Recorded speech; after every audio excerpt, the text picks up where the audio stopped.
Welcome to the Monday morning commute, and today we're going to talk about newsletters. Newsletters are a really good thing to open up on, really, because as we're going into a second lockdown, which we're into the second week now, it's more important than ever to be keeping in touch with your customers on a regular basis, and newsletters are a fantastic way of doing just that.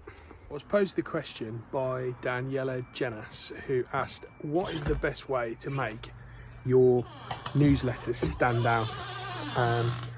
And there's so many different elements to a newsletter that it's really difficult to just sort of give a sort of textbook answer to that. So what I've tried to do is summarize it into my top tips. Top tip number one: make sure your content, your written word, is newsworthy. There's nothing worse than a boring read, and if people don't enjoy reading it, they're not going to come back and want any more. So top tip number one is make sure your content's worth a read. Make it interesting, and if you're struggling to do that yourself, I'd suggest working with a copywriter, and there are loads on LinkedIn that you can check out that style of writing, and if it fits with your brand, then it's worth a conversation with them to see if they can help you get your stories on point. Top tip number two: work with a really nice, adaptable, flexible typeface set. That would be a font for your headlines and a font for your body copy. I also like to have bold, italicized versions and regular sort of weights of the body copy available to sort of really sort of work out the hierarchy of what information needs to come first, and really be sort of creative with the typographic execution of all of that content. So work with flexible typefaces that give you a lot of options. If you've got an established identity as a business, a corporate identity, then the chances are you've probably got like a good range of typefaces available to you. But if you haven't, you need to choose those typefaces, those fonts really carefully, and make sure they're going to allow you to do what you want to do with your newsletter.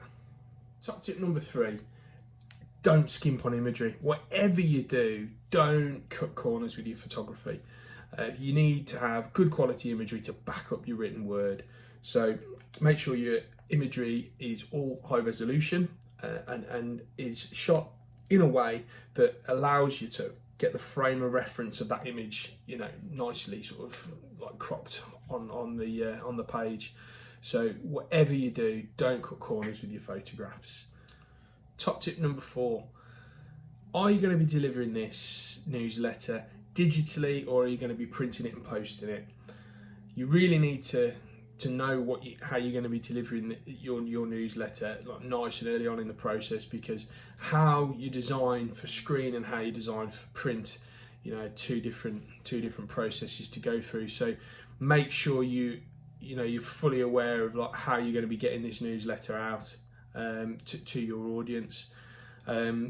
It all comes down to legibility on screen and in print, so different point sizes will need to be employed if you're going to be delivering like digitally via email, and also as well, like when you're delivering digitally, is it going to be an attachment, or are you going to actually be using some software like MailChimp to send your newsletters out online?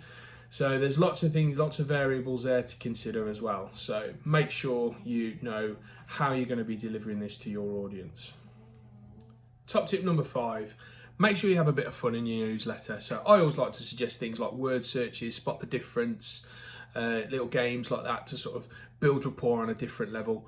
It's more likely that if people are having to flip through your newsletter, they might put it down and come back to it later on to do your word search, for example. And you can offer prizes for people who get all the questions right, for example. It just builds rapport on a different level, and it starts to sort of develop your brand and relationships with your audience, on a less formal sort of level. But I think it's always good to sort of have like a focal point like that in there, maybe on the back cover or halfway through on the sort of central spread. So break it up and have a bit of fun. That's it. There are my 5 top tips for making your newsletter stand out.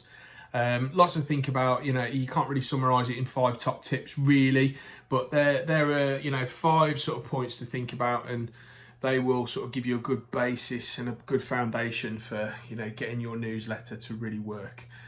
for you, and work harder during this this period that we're in at the minute.